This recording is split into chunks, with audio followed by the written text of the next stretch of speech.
But the Olympic thing, I loved those 5 rings, and I wanted to have the kit, and I wanted the badge of being an Olympian.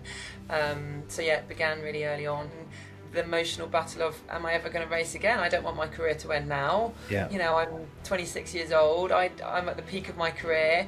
I've still got ambitions to fulfill. I don't want this to end, and I don't want this to end in this way. I want it to end on my terms, when I'm ready, when I decide, and I'm not ready yet. Focusing on the present and the day to day is there's real value in that, and especially when the target is really big, we break it down and let's just take day by day, one foot in front of the other, one step at a time. All of that is literally what I did. Today's guest is Britain's most successful female marathon kayaker, Anna Hemmings. She's won a staggering 11 World and European Championship medals, 9 of them gold. By the age of 24, Anna had been world champion 3 times and competed at the Olympic Games. At the peak of her career, she was diagnosed with chronic fatigue syndrome and was told by doctors that she'd never race again. She battled her way back to full recovery and went on to win a further 3 world titles. In 2010, she was awarded an MBE for her services to sport. I've had the pleasure of getting to know Anna over the last few years and to see her speak and share her story. As well as being an amazing athlete, she's also a lovely human being, so I'm delighted to have her on the show. If you enjoy what you hear, please like and subscribe. It would mean the world to me and will help this podcast reach as many people as possible. You don't want to miss this. Enjoy. Anna, welcome to the show. My first question for you, in life and in your professional work, what's the most important thing that you've ever had to pitch for?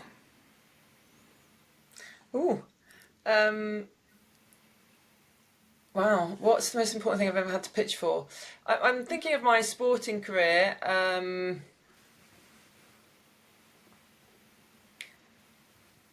I when I so in my sporting career, I at the peak of my career, I had an illness, and that was at the highest level of my sport, and then I hit rock bottom, and I came back from that illness, and I needed a new coach, and I wanted to get a new coach at a certain point, and the Team GB had a new head coach for the women's team, and they didn't want me on the team.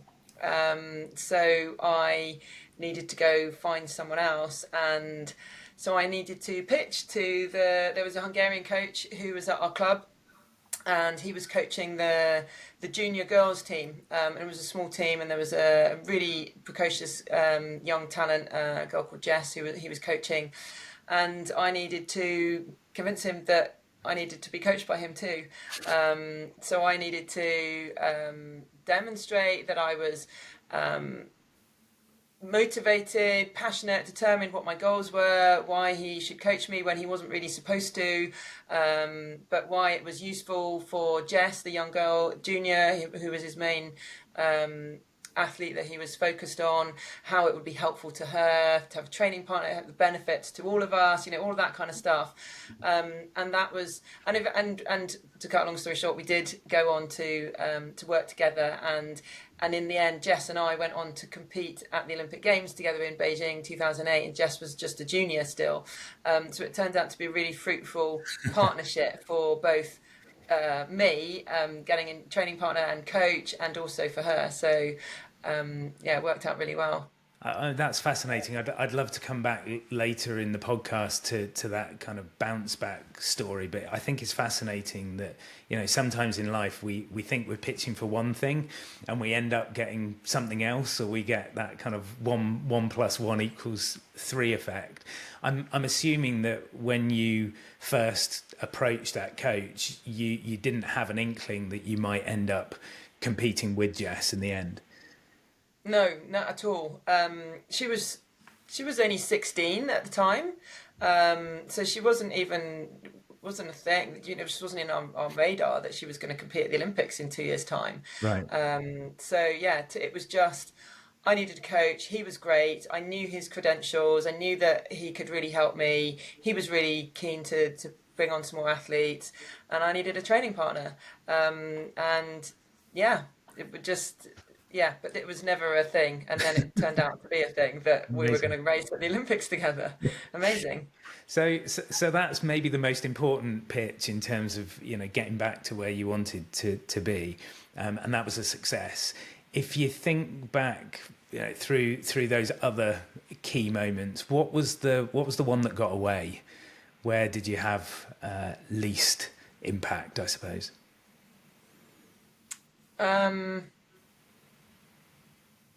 I guess as an athlete in a low profile sport, I was always pitching for sponsorship. And so that was something that I wrote to hundreds of companies pitching for sponsorship, and I was rejected many, many times. I can't think specifically. I can only remember the ones that I got, which was successful, because that's Yeah. a skill that I have for remembering the good things. But yeah, all I know is I wrote to a lot of companies, and many got away. And maybe I wasn't a very good pitch, or the sport wasn't right, or I don't know. There's loads of reasons, but yeah, there was lots, and I just think of business all the time. We're pitching for work, and some you win, some you lose. I'm a speaker, and you get put forward for work, and they're looking at 2 or 3 speakers, and you don't win them all, Yeah. and that's life, right? And I Absolutely. think that's part of the journey. For me it's always been about learning. Well, what didn't work, and why didn't we win that, and why didn't we win that work, why didn't they want to sponsor me, and what do I need to present differently next time? And yeah, I guess I'm struggling to think of lots of examples, because I'm quite good at letting that go, and Yeah. didn't win, move on, next one. I think that's really, really important. And I think what's interesting is that if we look back at those moments where we maybe didn't get the success that we wanted, with the benefit of hindsight, if you went back and reapproached that, you probably do things, completely differently. You're a 6-time world champion. There aren't many people that can say that. It must have taken a lot of drive. So take me right back to the beginning. What's your story as a kid? Did you always want to be an athlete? Were you competitive? Yes, you could say. So my one of my early memories is watching 1984 Los Angeles Olympic Games. My mum is a real sports fan. We always had, particularly athletics, tennis, lots of live sport on TV. But the Olympics was a big thing. My mum loved the Olympics. We were always watching it every 4 years, and it was, yeah. I remember being in awe of the games, the history, the drama, the multi-sport event, the excitement, and being hooked on it from a really early age, and thinking I want to be a part of that. I wasn't kayaking at that point. I was 8, 9 years old, but I started to declare that I was going to become an Olympian one day. Amazing. From that very young age. I didn't know what sport it would be. If I'm really honest, I probably thought I was going to be a runner, Okay. mainly because that's what we watched on TV, and I was a good runner as a kid. I won sports day, things like that. Yeah. But yeah, so it began there, and I did do a lot of sports, and I loved different sports, and I guess I was pretty sporty as a kid.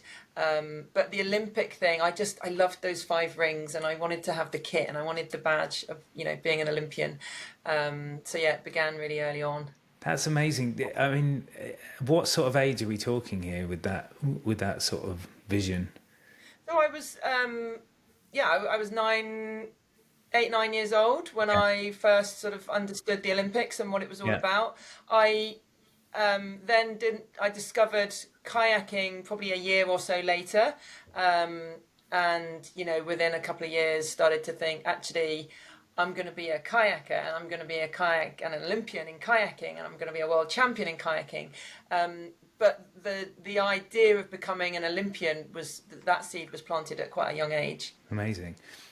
Now, I in my 20s was a kayak instructor, and you and I have quite a different kind of idea about kayaking. For me, it's putting yourself in a big plastic boat and throwing yourself down some white water. So, can you explain to people listening what marathon kayaking is all about? Yeah, so it's not about a big fat plastic kayak at all. It's a very skinny, slim, streamlined kayak. It's racing kayaking, which is what most people don't do. When you go on holiday, you jump in a kayak and it's big. You're on the sea, or you're on a lake and it's a big heavy boat, and they're very, very different to that. So it's all about flat water. It's not even going down rapids and weirs. It's flat water kayaking. It's about going from one end to the other as fast as possible. And I won my world championships in marathon kayak racing, which is so long distance endurance racing. We started off with 26-mile races, but by the end of my career they'd shortened and we're more like around 22 miles, 35k. But that's not an Olympic event. And so I actually switched to the Olympic discipline, which is 500-meter event, because I had this dream of becoming an Olympian. Yeah. My strength was endurance racing, but I wanted to become an Olympian. So I also did the short distance, literally one end to the other as fast as possible in a straight line. Yeah. So that's what I did. I Different tried to rowing, marathon. which is where they go backwards. Yeah, absolutely. I tried marathon kayaking once, literally once. I got in a boat, got massive cramp, and fell in, and thought, no, that's not for me. My legs are the wrong shape for those sorts of things. So you got introduced to the world of kayaking around what, 11, 12? Was that right? No, 9, 10. 9, 10. Okay, so talk me through that, and how did you develop as an athlete? Because most clubs are relatively kind of recreational for people at that sort of age. Yes, except Elmbridge Canoe Club. So Elmbridge Canoe Kayak Club was at the time probably one of the best clubs in the country, and the whole thing was really by chance. My mum picked up a leaflet saying come and try kayaking. It was it's those summer holiday camps, like where you send your kids off to do a week of tennis camp to get them out of the house and be active. And so my brother and I, we went along, we did the course for a week, we loved it. It was beautiful sunny weather. We were on the River Thames, beautiful part in Surrey, and I loved it, splashing about in a kayak, trying to make the boat go fast. And so then, they said you can join for a month, come along, see how you like it. We joined, and then that was it. Then we joined the club and we started training down there. And I guess yes, as as a 9, 10-year-old, it wasn't serious, but we were kind of training, I suppose, a couple of times a week, just like kids would go and do tennis practice or, football training or whatever. So we were training, and I guess within a couple of years we're racing locally, and then the club was very much all about racing. You didn't really. There was a small social sort of, you can come along and paddle a little bit if you want on Friday night, but it was very much, if you're coming down, we're here to train, and then you're going to go race, and it was all about that, which was brilliant for me because I loved that. I just wanted to make the boat go as fast as I could and beat other people on the river. So that really played to my nature, my competitive nature.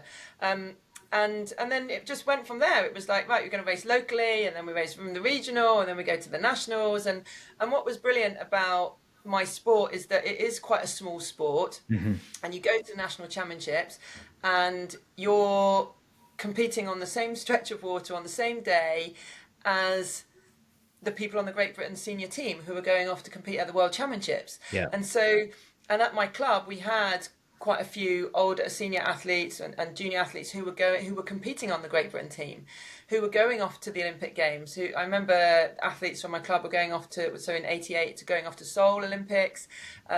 One girl came back and she gave me one of her Team GB t-shirts. So it was really inspiring to be around these people who were competing at the highest level in my sport, and then eventually coming home with medals. Yeah. I remember the first time, it's a chap called Ivan Lawler who's at my club, who I think he won his first gold medal in the marathon racing, which is what I went on to do in '92, and him coming home with his gold medal and showing everyone in the club, and it was like, wow, this is possible, because this was a guy who I saw every day in the club. who, yes, achieved something extraordinary, but to me was just an ordinary person at the club. And so it became, often you see athletes on TV at the Olympics, or, footballers, and they're like superstars who you put on a pedestal, who, well, that's another world that I can't inhabit. But it wasn't like that. It was, I could inhabit this world. And so it was really inspiring, and it became very real that I could do that too, if I worked hard. It's fascinating because I think you often hear people talking about the fact that you become the sum of the 5 people that you hang around with or whatever like that, and to have that experience where the person that is pulling their boat out of the boat shed next to you is an Olympian must really kind of change your mindset about what is possible. In terms of motivation, you've talked about the idea of those 5 rings. Was your motivation for success internal or external? It was a bit of both. So there was some external motivation that, ultimately at a certain point, not at the age of 8, but at a certain point I wanted to become a world champion. I wanted to become Olympian. So I had these big external goals, the shiny gold medal, things that are also outside of your control. But they were big targets that I set.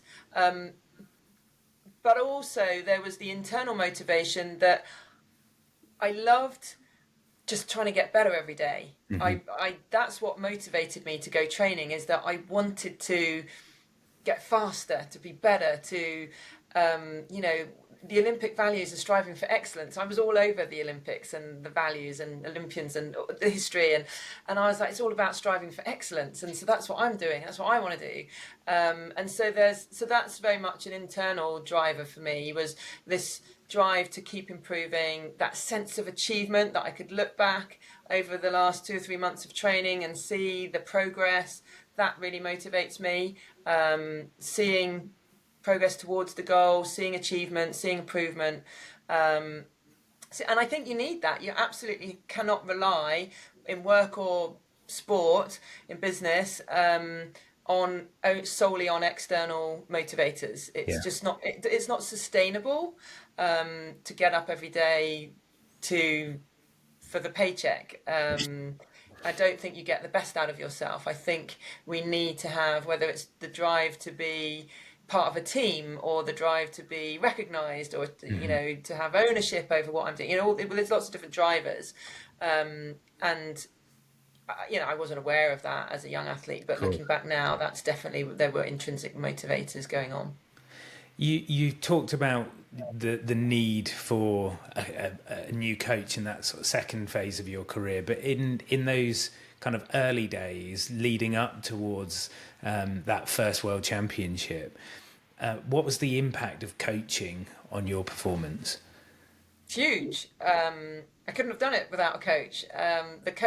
The main coach at my club was a chap called Roland, and I can honestly say I wouldn't have won the World Championships without him.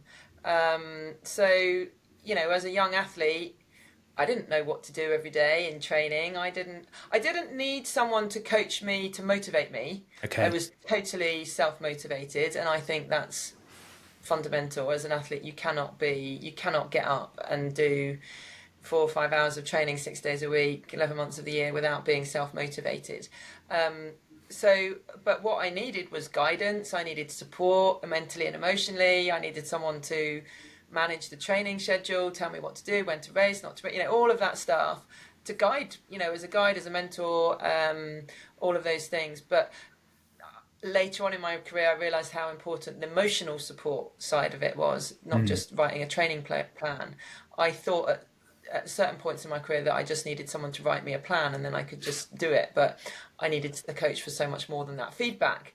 How can you improve if you don't have someone on the riverbank telling you what you're doing wrong, what you're doing well, how you can improve things, to video record me and look at my technique back and all of that. There's so much that a coach does.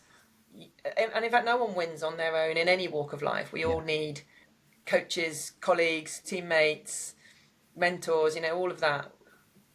we get so much further with others as a team. Absolutely. You're presumably doing all of this whilst at the same time being in full-time education. Is that right?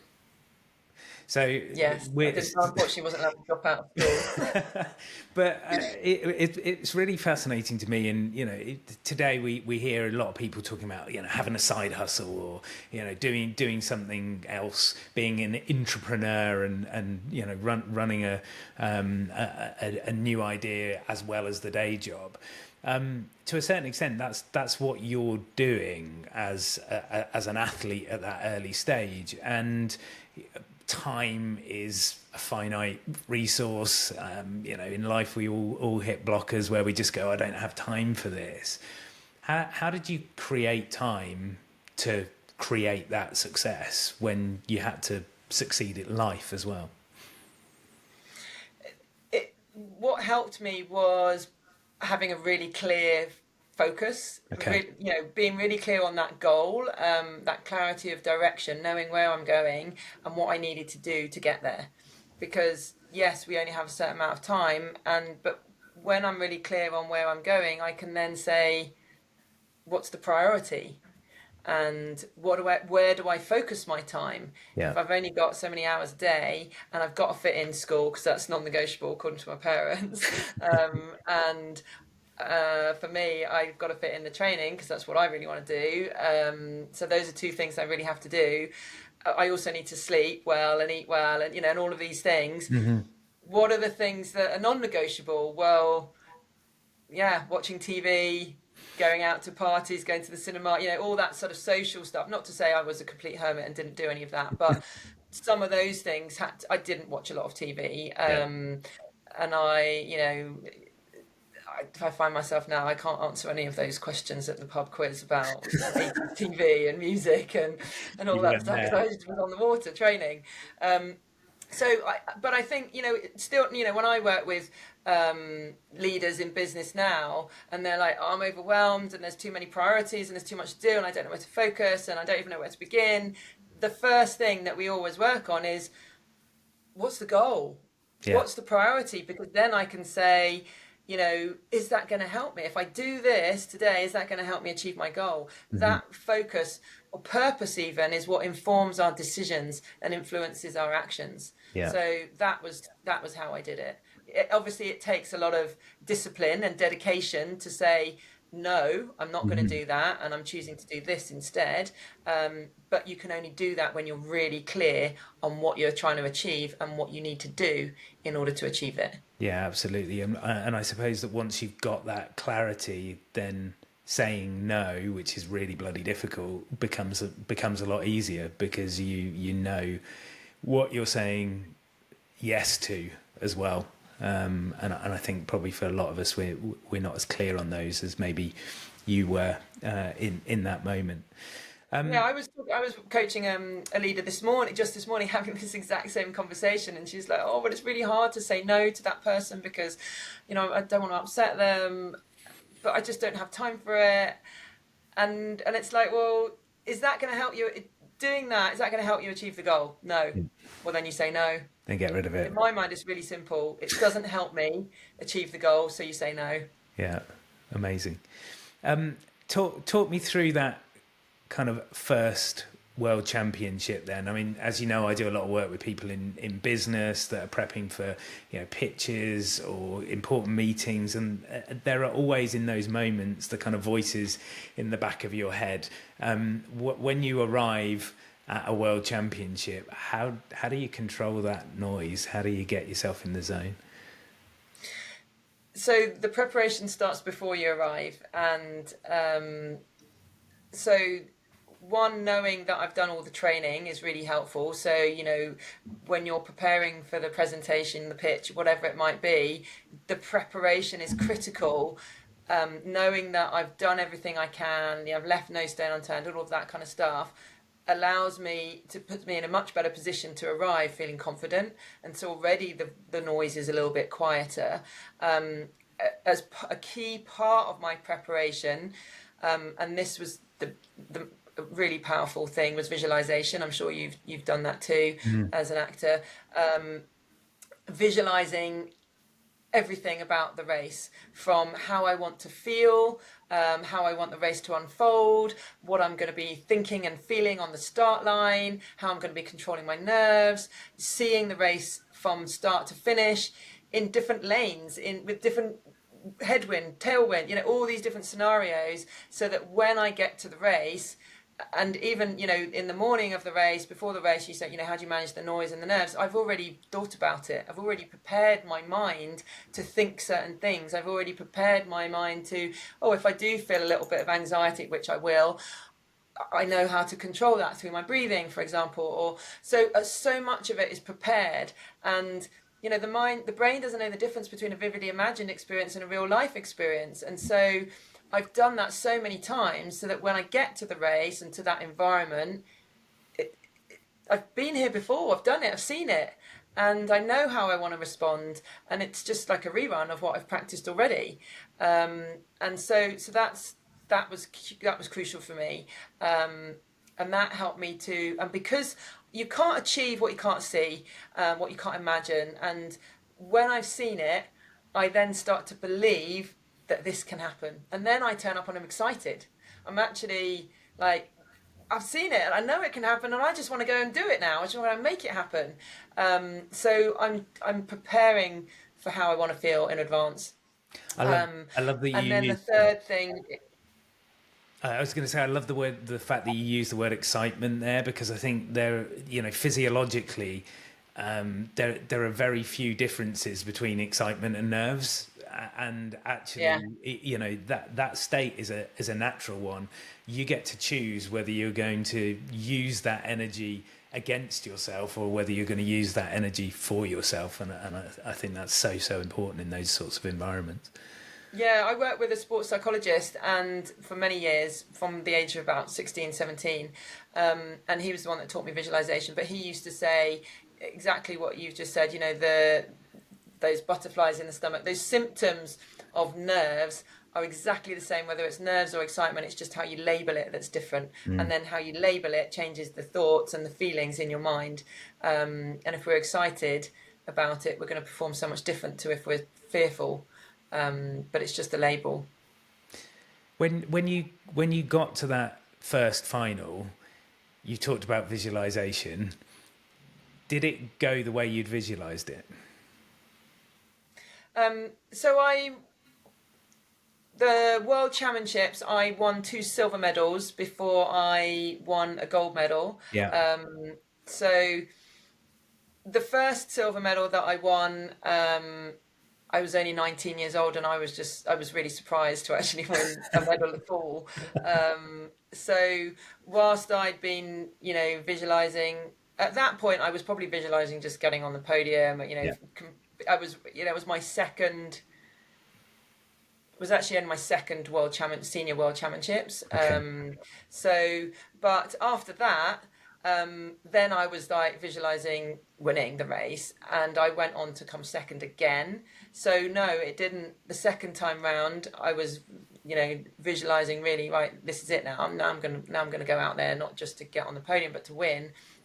And no, it didn't work out in the way that I wanted to. But the third time of trying, it did. Yeah, I was going to say, does that story that you tell yourself change because you've got a different set of information? We can visualize something that we've never done before, and we can try and fill in all of those details, and hopefully we'll be successful and we'll get to that place. But actually, it's about the journey, isn't it, rather than the destination. So once you've won that silver medal, you know what it's like to be in second place, and presumably what you might want to do or need to do in those moments to make that boat go faster. Yeah, yes, exactly. So it's all learning, right? And it was a crucial part of what we did as a team, was finishing a race, win or lose, and reflecting on the race, Right. and what went well and what didn't go well, and what mistakes did I make, and why did it happen like this, and really analysing every aspect of the race so that we can learn from it, and being really open and honest. about what happened and why did it happen like that, because without that, and that's uncomfortable, right? Yeah.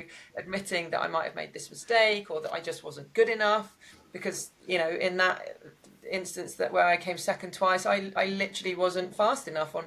It was a sprint finish where we're talking a 2.5 hour race and I'm losing by zero point 0.3 of a second. Ouch. But ultimately I wasn't quick enough on the sprint finish. So you have to be really open and honest about what's happened and why it's happened, and if I made mistakes, putting my hand up. It's not about blaming my coach or my team. Taking responsibility for my performance, and then reflecting on what do we need to do differently next time. How do we change? How do we change the training? What's the new focus? And equally, when we win, what went well and why was it great, and what did we do, and do we need to just replicate all again, or do we change things because they're no longer relevant? So that reflection is crucial to moving forward, win or lose. Yeah. And I suppose with the reflection, you then take that into the action planning. And it sounds from what you've just said that actually the team, your coach, the sports psych, the people that you're training with are really, really important in that phase, because you can do the reflection on your own, but presumably they can help you then work out, okay, so what do we do about it? Yeah, well, actually, I wasn't always doing the reflection on my own. Yeah, I did some of my own, but actually a lot of it would be with the team. Yeah. Especially with my coach, with, later on we've got physio, strength conditioning, nutritionist, all of that. So they all needed to be part of that conversation, so that there's so many different elements of high performance in my world, in any walk of life. It wasn't just the training on the water, it's the recovery and the nutrition and the technique and technology and all of these things. And so it's about looking at all of those components. So everyone needed to be a part of that review, so that the nutritionist can go, actually, we need to work on building muscle mass and strength and speed.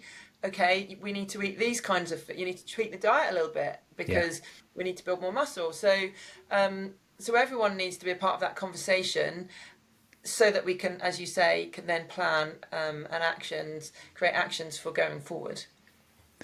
But also it's really difficult on your own to have that really robust review. Yes. You can't really, you can do some self-reflection, but it's a lot easier, especially if things go wrong, to have someone else going, so what do you think you could have done differently? How can we learn from this? Just as you do with in a coaching conversation at work. It's so much easier to reflect out, bouncing ideas around with someone else, to help you learn, rather than doing it all on your own. On your own. One of the most amazing parts of your story, from my perspective, is how you bounce back from chronic fatigue. And you alluded to this right at the beginning of the podcast. Do you mind talking to me about that kind of time in your life? Like, how did you get diagnosed? How do you know you've got that challenge? And then how do you step past it and go on to win again? Yes, it was a real challenge. The diagnosis was difficult in the first place, because it's an illness which there's a lot of mystery and mystique about what it is and what it causes are, and you're, as an athlete, complaining of fatigue, devoid of energy, muscle ache, all symptoms of training at a really high level. That's what happens every day. You feel tired and your muscles hurt because you're training, and so distinguishing between what was normal for an athlete and what was not normal, and was quite challenging in the beginning, and the immediate assumption was that I'd overtrained, but I'd had episodes of this before, and we had monitored the training, and I definitely wasn't overtraining at that point. And so I knew in my heart, I was like, you're telling me it's overtraining, but I know it's not. This isn't normal. How I'm feeling, I'm not really doing the volume of training that others in my group are doing. It's something else is going on. And so then we do all the blood tests and everything, and there's nothing wrong, nothing's coming up. And so it probably took 6 months before I had the diagnosis that this is chronic fatigue syndrome, and they can't diagnose it before 6 months because it has to be chronic. It has to have gone on for a certain period of time before they can say this is what it is. But even more frustrating was that, oh, now we've got a label for these symptoms, but we can't give you anything else to do about it. We're just going to keep doing the same sort of recovery program as if it were overtraining. I was like, well, we've been doing that for 6 months and it's not working. And so then I went down this sort of rabbit hole of what could it be and why is it happening and what can I do about it? And there's all these different suggestions and alternative therapies and conventional medicine, and nothing for 2 years worked. And so had you stopped competing and stopped sort of training at the same sort of intensity for those 2 years? Yeah, I couldn't train at that intensity. I literally couldn't paddle in my kayak gently for more than 15-20 minutes. That's like going for a brisk walk. And that must have been heartbreaking to someone who had been in a kayak since the age of 9 or 10. Yeah, and this was 2003. I've won 3 world championships at this point. I've competed at Olympics. I'm training for the world championships. This was April. I'm training for the world championships in September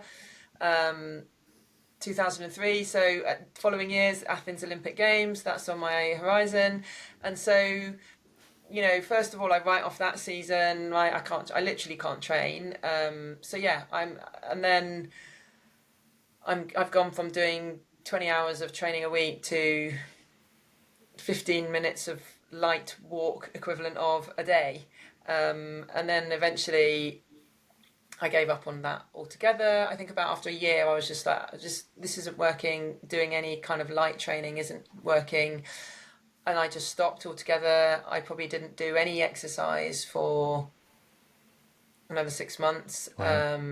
So not only was it difficult physically dealing with those symptoms, but mentally and emotionally was the hardest battle. Do your team stay? I don't mean that they abandon you, but elite sport, there's resources. Were you able to kind of keep the coaching team around you at that point, or did they have to move on and focus with other athletes? Yeah, they had to move on because they've got other athletes who are training for the World Championships, who are training to qualify for the Olympics, who are competing at the Olympic. They can't. Yeah, so I didn't feel like I was abandoned, but certainly my team disseminated, and I didn't have that around me in the way that I eventually lost my lottery funding. So you're dropped from the team, you're not on the team, we can't fund you anymore. After it's gone on, I think I kept it for a while, and then they're like, we can't keep funding you, we don't know when you're going to get better or if you're going to get better. A lot of people wrote me off and said that you're not going to race again. The doctors said you probably won't race again, so funding's gone. Really, really challenging. One, not knowing what's wrong with me. One, not knowing how to deal with it or what to do about it. And then the emotional battle of, am I ever going to race again? I don't want my career to end now. I'm 26 years old. I'm at the peak of my career. I've still got ambitions to fulfill. I don't want this to end. And I don't want this to end in this way. I want it to end on my terms, when I'm ready, when I decide. And I'm not ready yet. And so there was a mix of determination that this isn't going to happen, and also at certain points fear that will I ever get better, and why is this happening to me, and why this isn't fair, and all that kind of self-pity and misery and anger, a whole range of emotions that go on throughout that period. And so what was the first step to kind of knowing that you were on the road to not just recovery but competition again? How did you kind of get yourself to that stage? So the turning point was when through my sponsors, whilst the lottery funding was dropped, I had sponsors, a company called Pindar, who supported me all the way through that. Amazing. I was through one of their employees, I was introduced to a treatment called reverse therapy, and when I did that, that's what allowed me to get better, and it happened really quickly. Within 2 or 3 months, I had reduced, the symptoms were 97% gone. Wow. And then I got back in the boat, and I just slowly started to build up. In fact, I started running first, and then I just really day by day. I mean, took a while before I could go, right, I'm going back to the World Championships. That's my goal, because I didn't know if that was possible. I didn't know how quickly I could get back. It was so unknown. And my club coach was coaching me at that point, and he didn't know how quickly I could return, how quickly to build up the training. And so it was very much day by day, which I think is a really useful strategy anyway, when there's a lot of uncertainty, or a lot of clients come to me and say that we're going through change and there's uncertainty, and this is the big target, but we don't really know the how, and actually focusing on the present and the day to day is there's real value in that. And especially when the target is really big, we break it down and let's just take day by day, one foot in front of the other, one step at a time. All of that is literally what I did. But emotionally, again, that was really tough, because there's the doubt, the fear, the voice in your head going, what if you're not good enough? What if you can't come back? What if the symptoms come back? What if, all of that is going on in my head. And so confidence is low, and the doubt's there. And so the mental and emotional battle of coming back was probably almost tougher than the physical battle. Yeah. I returned to fitness quite quickly, in reality, but the mental emotional challenge was bigger. The next time you're on that kind of starting line in a World Championship final, had you managed to get your kind of mental game in such an order that those doubts didn't kind of creep back in, or that emotion didn't kick off? Because if I put myself in your shoes at that point, I'm like a blubbering wreck on the start line because I've got there. So how did you maintain that level of focus? Well, so talking of blubbering wreck, I was at the World Championships, and I did an interview the day before the race with Eurosport, and the guy said to me, what would it feel like to win the World Championships tomorrow? And I burst into tears on this interview, and we had to start again. So yeah, it was a bit of a blubbering wreck. But I didn't go from, just starting back to training again to World Championships. Course, and I did various races along that journey. It was a short period of time, but the very first race I did was like a local race, and racing with kids, racing in a race that I shouldn't be racing in, which was challenging for me. Like, I'm the world champion, or a former world champion, and I'm racing in this really low, level regional race. But I was so scared. Just to turn up to that and be like, what if I can't? What if this is going to be a big disaster? So I had those doubts in those smaller races, and I overcame them. And the thing with building confidence in any domain is that one of the ways to do that is to recall previous successes. And so as I'm working towards the World Championships, every success, every small race, even the little ones, and then I went to the nationals to make the Great Britain team, and every time I'm banking that as a success, and then I'm later on can recall it and go, so I can turn up, and I'm also recalling all the training that I've done and time trials that I've done, and so that when it comes to the big races, I can go, do you know what, actually I am in really good shape. And actually I did those time trials last week, and I'm hitting the targets and the times that I need, and remember all of these races that you've won, and so that's how you build the confidence and reduce the voice of doubt. That said, there was a European Championships earlier that year. It was like June, July time, and I turned up for that, and I've never been so nervous for a race in all my life. And I did go on to win by about that much. But that was a huge turning point that allowed me to turn up to the World Championships believing that I could win the World Championships. And when I burst into tears in the interview with Eurosport, it wasn't so much out of fear, it was out of an overwhelming emotion of joy, pride, relief, all of that I'm here, that I've made it. oh my God, I've been on such a journey. If I win, it will just be emotionally overwhelming. And so that was what it was more about, rather than I'm scared of racing tomorrow. Actually, by that point, I was really confident about winning the race. You you now work with businesses and help them think about, you know, their performance and their resilience and how they achieve their goals. What are the biggest lessons that you've taken from your career as an athlete that you now share with those clients? Oh, there are so many, and I think we've touched on some of them already. You know, the confidence, it so surprises me how often I'm coaching people and they come to me with something, and actually at the root cause of it all is a lack of confidence, or that people could do with just enhancing their confidence a bit. And so techniques to build confidence and enhance confidence, sustain confidence when we've had knockbacks. Those are some things that I learned as an athlete, you know, that I just described, some of those that are really useful. Having that goal that we discussed, the reflection, the review, being part of a team, recognizing that, you know, we were only going to succeed when we collaborate, we achieve more when we collaborate. Feedback was huge in sport, and that's something that I find the corporate world doesn't do very well, and is you know, we're talking about it all the time and they find it so hard.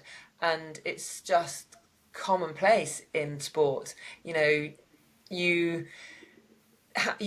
from the minute you pick up a sport, whether it be football, cricket, or kayaking, whatever, you're learning from a coach about how to do it better. You're always being told, oh no, you don't do it like that, you do it like this. And you know that it's only ever with positive intent, that I'm just trying to help you get better. And so you welcome that feedback. As an athlete, you crave it. You're like, every time, tell me what went well. What do I need to do differently? How do I get better? Oh, my start wasn't good. What do I do? And you're just constantly craving feedback. And that is huge in business, that people aren't doing that. They get afraid of hurting people's feelings, that they're going to have an argument, they're going to get defensive, you know, all that stuff. So I do a lot of work on that, you know, about leading to accountability as well. Yeah, I mean, I could go on, Dominic. There's so many lessons that we can take. There's a question that you articulated a couple of times that for me is the kind of the seed of doubt, and that's the what if. How did you learn to reframe that, and how can listeners reframe that? What's a better question to ask, I suppose?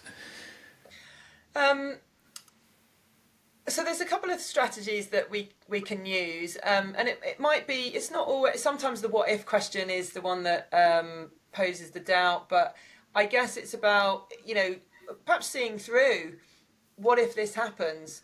Well, what if I mess it up?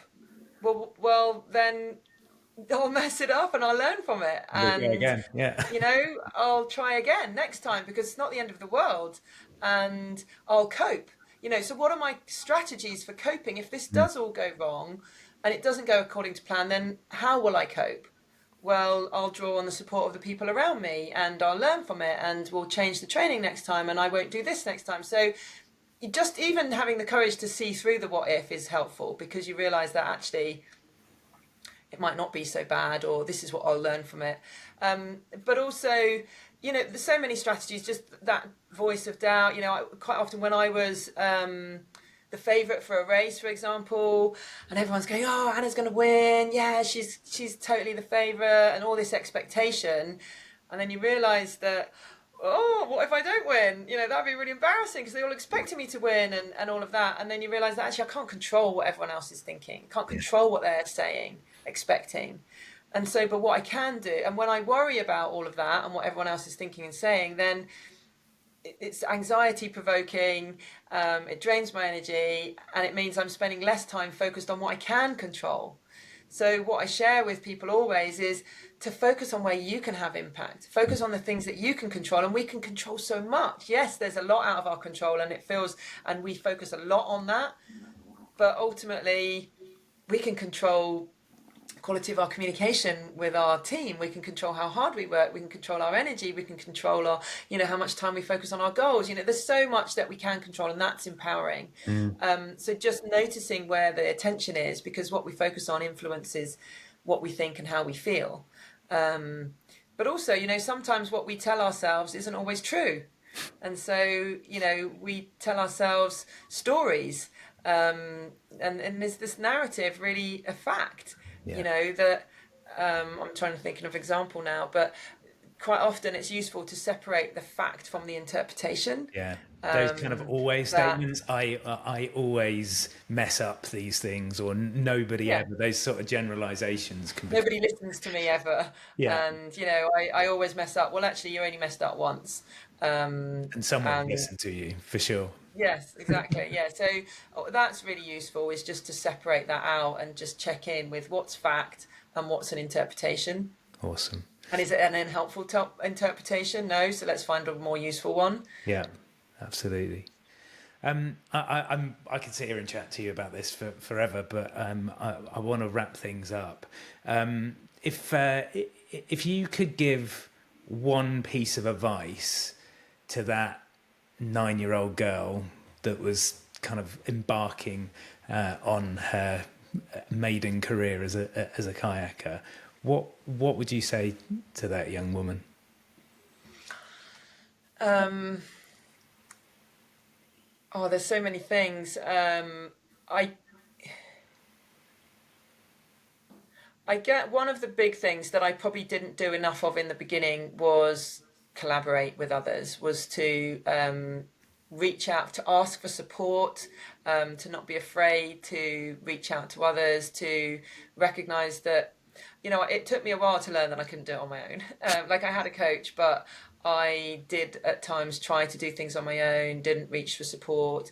And particularly, the when I really learnt this lesson was during the illness, when I found it hard to sort of take down the mask and be vulnerable and share with people closest to me that I was really struggling and that I wasn't coping with the illness and all of that. And actually, that's how you build strong relationships, is when you take down that mask and you share and you're vulnerable, and that's how you get support. That's how you build a stronger relationship, trust. That's how you build big cohesive teams. And that was a difficult lesson to learn that I didn't know in the beginning, and I wished I'd done more of that earlier in my career. Such a powerful lesson. Anna, thank you so much for joining me on the podcast. Thanks for listening to the Why Life's a Pitch podcast. If you'd like to improve the way you pitch and communicate, I'm giving away a special gift to all my listeners. We've developed the Pitching with Impact scorecard to help you benchmark your pitch performance in 6 key areas.